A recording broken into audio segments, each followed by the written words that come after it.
Olá, que a graça de Jesus esteja com você. Estamos prontos mais uma vez para continuar aqui a nossa meditação diária. Vamos juntos nessa jornada até chegarmos o dia em que Jesus vai falar diretamente a nós, não mais por intermédio de uma escritura, mas face a face. Coisa linda, maravilhosa vai ser esse dia. Enquanto esse dia não chega, vamos continuar estudando, porque a palavra de Deus é a fonte de luz que ilumina o nosso caminho. Não se esqueça de se inscrever caso ainda não tenha feito e de, ao final, deixar o seu gostei ou não gostei. Tema de hoje, temas recorrentes, fé / incredulidade.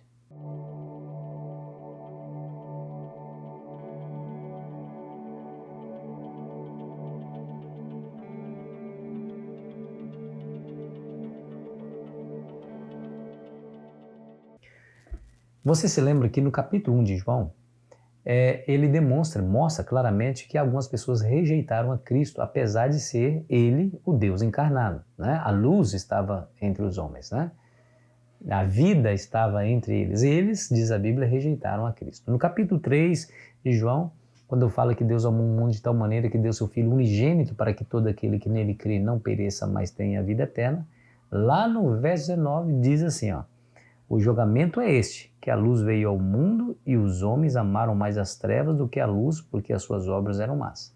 Esse é o julgamento, ou seja, você teve o privilégio de ouvir, conhecer a Jesus e rejeitou? Pois é, esse vai ser o tema do julgamento. Não aceitou a salvação quando ela estava disponível, e aí vai ser coisa terrível, né? Mas, apesar de que muitos rejeitam, nós vemos também que muitos outros aceitam a Jesus, né? A Jesus como seu Senhor. Você se lembra daquele cego de nascença? Ele era um mendigo, estava ali pedindo esmola, Jesus curou, lembra que ele fez barro com a sua saliva, aplicou nos olhos do homem, disse para ele ir ao tanque Siloé e se lavar.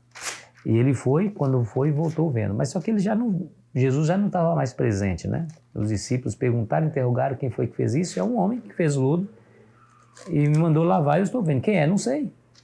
Mais tarde Jesus o encontra. O verso 35 do capítulo 9 diz assim, ó: ouvindo Jesus que o tinha expulsado, encontrando, lhe perguntou: crês tu no Filho do Homem? Tá vendo? Vamos ver se ele crê, né? E ele respondeu e disse: quem é, Senhor, para que eu nele creia? E Jesus lhe disse: já o tens visto e é o que fala contigo. Então afirmou ele: creio, Senhor, e o adorou.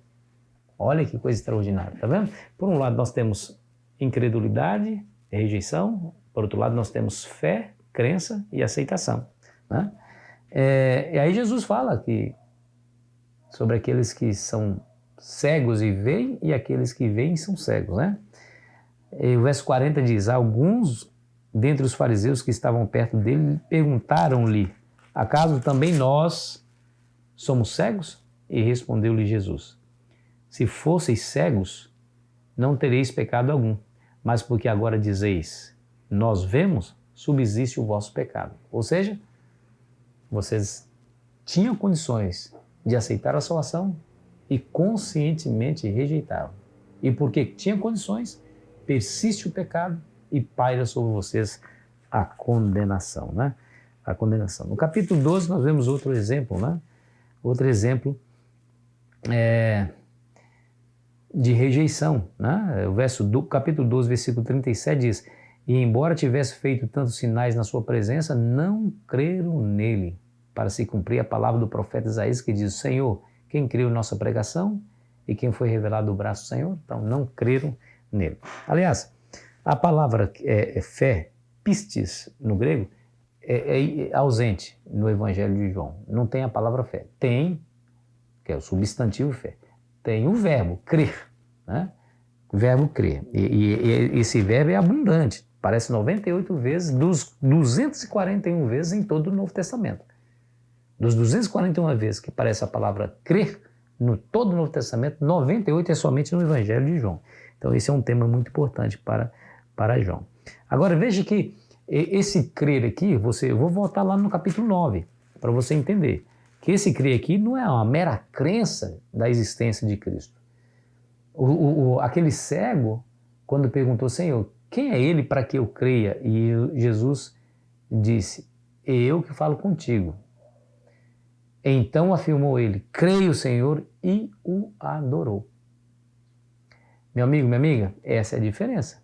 Alguns creem que Jesus, de fato, apareceu nesse mundo, andou sobre essa terra, ensinou o que ensinou, mas não tem nenhum tipo de relação com Jesus.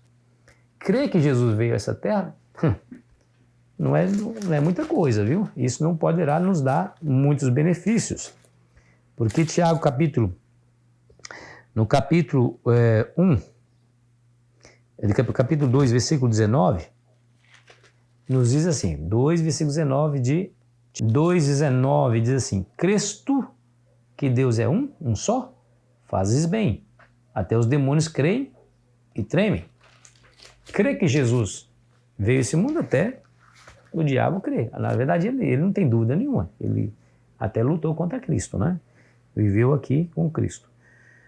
Mas foi derrotado por ele. Mas esse crer aqui é muito mais do que uma mera crença abstrata. Fala de um relacionamento de adoração. Ou seja, quem é Jesus? Jesus é o Deus encarnado, como diz João aqui. O Verbo se fez carne, o Verbo habitou entre nós e o Verbo era Deus. Ele era a luz dos homens. A vida estava nele, a vida era a luz dos homens. Deus amou o mundo de tal maneira que deu seu Filho unigênito para que todo aquele que nele crê não pereça, mas tenha a vida eterna. Deu-se-lhe o poder de serem feitos filhos de Deus, a saber, aqueles que creem no seu nome. Se nós cremos em tudo isso, nos relacionarmos com isso e nos prostrarmos em adoração, é essa crença, esse tipo de crença que nos leva a um relacionamento profundo com Deus, com Jesus, é que nos salvará. Os incrédulos, por outro lado, eles vão até Jesus também, mas vão para afrontá-lo, para julgá-lo, né? Dificilmente aceitam as palavras de Jesus, né? Por que eles aceitam? Porque eles nutriram no seu coração uma crença equivocada de quem era o Messias e a sua função. Quando viram Jesus quebrando as tradições dos anciãos, ao invés de olhar para os sinais, ouvir atentamente os ensinos de Cristo, eles se prenderam. Se está quebrando as tradições dos anciãos, isso quer dizer que não é de Deus, então não o aceito.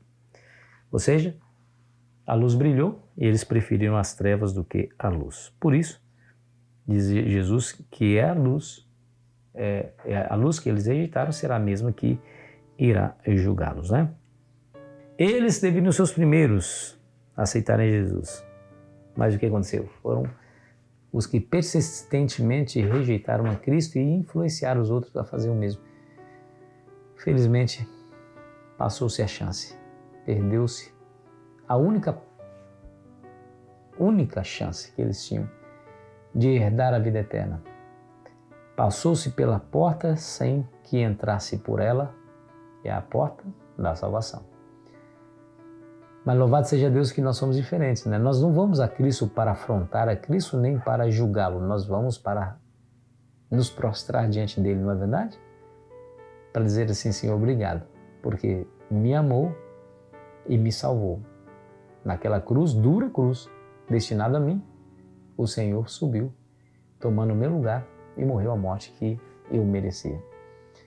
Então, a única coisa que nos resta é nos inclinar diante de Cristo e o adorar, como fez aquele pobre cego. Feche os olhos e ore comigo. Querido Jesus, o Senhor é digno de receber honra, glória e majestade em todo o tempo. Porque com teu sangue o Senhor comprou homens e mulheres de todas as nações, inclusive a cada um de nós. Receba a nossa adoração, Senhor, porque o aceitamos como nosso Senhor, nosso Salvador e o nosso Deus. E é em teu nome que agradecemos e pedimos. Amém. Foi bom estar com você. Amanhã continuaremos a nossa jornada. Aproveite bem o seu dia.